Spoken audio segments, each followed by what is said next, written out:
My friends just asked me why my first girlfriend hasn't dumped me yet. She's supposed to only be pretending to date me.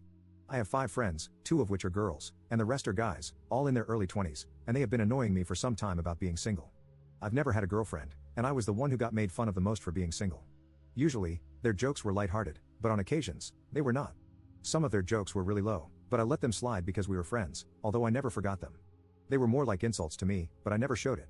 About 2 months ago, they introduced me to a girl, let's call her Emily, and we became friends pretty quickly. Soon, we discovered that we have a few things in common, so our friendship turned into a relationship. Considering we were early into the relationship, things felt a bit weird for me. We bonded really quickly, and we enjoyed spending time together. 2 days ago, I went out with 2 of my friends. We were having fun talking about stuff until one of them asked me why Emily hadn't dumped me yet. I asked him what that was supposed to mean, and he told me that our relationship was a joke. I asked him to explain, and he told me that all 5 of them were on board to prank me by having Emily play the role of being my girlfriend for about a week before dumping me.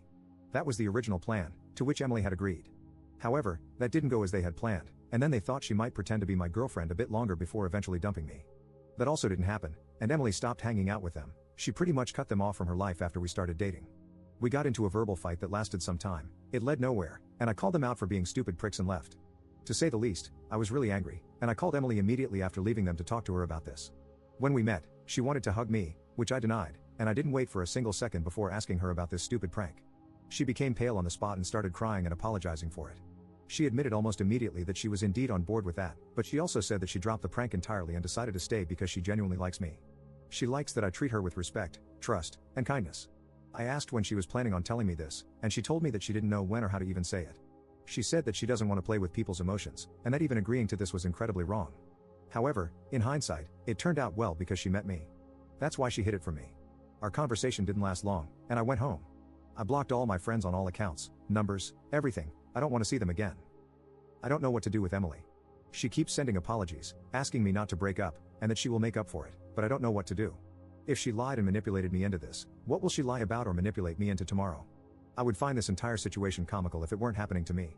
Right now, I'm so disappointed in everything, mostly in myself. Update 1. I had a proper talk with Emily, and I just wanted to share what I learned and how I will proceed forward. She had been sad for the past 2 or 3 days, pretty much since I confronted her with the truth. She apologized again and hoped that I would give her another chance so she could prove to me that she's a good person and that she will do everything to make up for her mistake. I didn't speak much during this conversation, I mostly let her talk. However, I'm not a complete idiot, and as some of you pointed out, what would have happened if she didn't like me? If she proceeded with all that nonsense? So I asked her, and, to say the least, she was horrified. She was speechless. I asked her what the end goal would have been if she didn't like me, playing with people's feelings before discarding and throwing them away like they're trash? She kept crying and said that she didn't know. She had no answer to what she would have done in that case. I told her that she really should think things through before doing them because this time she had luck on her side, and next time she will have to bear the consequences of her actions. She admitted it was a really bad decision and that she should have known better. She cried again, and she seemed embarrassed, perhaps because all that probably showed her in a really bad light, something she didn't want. In any case, she seemed really sincere, so I let it go. I told her that I would give us another chance, but under certain conditions: honesty, loyalty, and openness. If we encounter any problems, I want an open and honest conversation. We will also start from the ground up, and she will have to earn trust. She agreed to all of them and promised to do even more.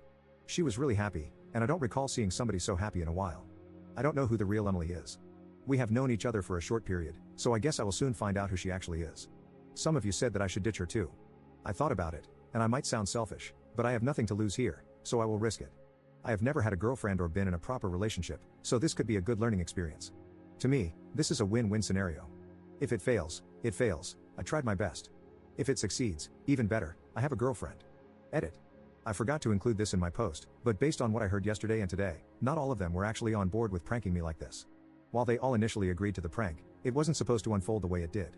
The 2 individuals mentioned in the first post essentially pressured the others into participating, and those 2 didn't have anything good in mind for me. The rest simply went along with it, which doesn't make them innocent either, especially since this has been happening for weeks without any of them saying anything. Now, they're basically shifting the blame to each other just to make themselves look better. I have no intentions of seeing or speaking to those 2 ever again. As for the others, if they show genuine remorse, I might stay in contact, but I doubt it. I met the other 3, that is how I got more information on the situation, and to be honest, it was a sad sight. They only blamed each other.